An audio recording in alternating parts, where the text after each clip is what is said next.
ఏడాది పాలనలో కూటమి సర్కార్ పరిశ్రమలను పెట్టుబడులను తీసుకురావడంలో ఏ మేరకు సక్సెస్ అయింది? జగన్ హయాంలో అభివృద్ధి ఊసే లేదు అని దుమ్మెత్తుపోసిన టీడీపీ జనసేనలు అధికారం చేపట్టాక ఏ మేరకు పరిశ్రమలను ఆకర్షించగలిగాయి?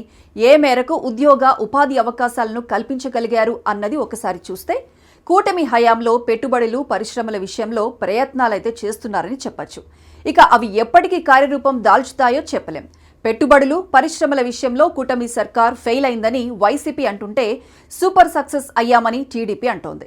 ఇక ఎన్డీఏ కూటమి ఏడాది పాలనలో రాష్ట్రానికి వచ్చిన పెట్టుబడుల వివరాలను ఏపీ పరిశ్రమల శాఖ మంత్రి టీజీ భరత్ మహానాడు వేదికగా వెల్లడించిన సంగతి తెలిసిందే. ఏడాది కాలంలో 9 లక్షల కోట్ల పైచిలుకు పెట్టుబడులను ఆకర్షించామని కూటమి సర్కార్ చెబుతున్నా వాటిలో పట్టాలెక్కేది ఎన్ని? చేసుకున్న ఒప్పందాలు అమలు అవుతాయా లేదా అన్న సందేహాలు నెలకొన్నాయి.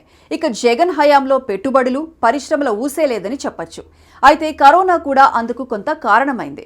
ఒక్క ఛాన్స్ ప్లీజ్ అంటూ ప్రజలను వేడుకొని అధికారంలోకి వచ్చిన జగన్ సంక్షేమ పథకాలపైనే దృష్టి పెట్టారు. ఇక పెట్టుబడులు పరిశ్రమలను మాత్రం తీసుకురాలేకపోయారు. దీంతో చాలా మంది డిగ్రీలు పీజీలు చదివిన వారు వలస వెళ్లిపోయారు. చాలా మంది గుమస్తాలుగా కూలీలుగా మారారు. ఇక జగన్ హయాంలో రాష్ట్రానికి కొత్తగా పరిశ్రమలు రావడం సంగతి అలా ఉంచి ఉన్న పరిశ్రమలే తరలిపోయే పరిస్థితి ఏర్పడింది. ప్రపంచ ప్రఖ్యాతి చెందిన లూలు సహా పలు పరిశ్రమలు జగన్ విధానాల కారణంగా రాష్ట్రం నుంచి తరలి వెళ్లిపోయాయి.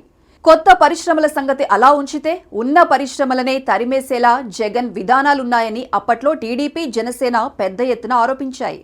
పెట్టుబడిదారులకు అనుకూలమైన వాతావరణం ఉన్నప్పుడే పరిశ్రమల ఏర్పాటుకు ముందుకొస్తారు. తక్కువ ధరకే స్థలాల కేటాయింపు అలాగే రాయితీలతో ప్రోత్సాహం ఇస్తే పెట్టుబడిదారులు ముందుకొస్తారు. ఇప్పుడు కూటమి సర్కార్ అదే పనిలో పడింది. ప్రోత్సాహకాలు ఇచ్చి మరీ పెట్టుబడులను తీసుకొచ్చే పనిలో పడింది. జగన్ హయాంలో పారిపోయిన లూలు లాంటి వాటిని కూడా తిరిగి రప్పించింది కూటమి సర్కార్. ఇలా పెట్టుబడిదారులకు ఒక నమ్మకం కుదిరేలా ముందడుగు వేస్తోంది కూటమి సర్కార్.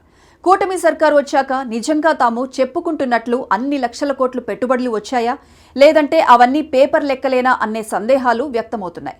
ఇక ఎందుకంటే ఏదైనా సమ్మిట్లో చేసుకునే ఒప్పందాలలో కార్యరూపం దాల్చేది కొన్నే. ప్రైవేటు రంగం ప్రభుత్వ రంగం అన్నీ కలుపుకొని కూటమి సర్కార్ పెట్టుబడులను గట్టిగానే ఆకర్షించే ప్రయత్నంలో ఉంది.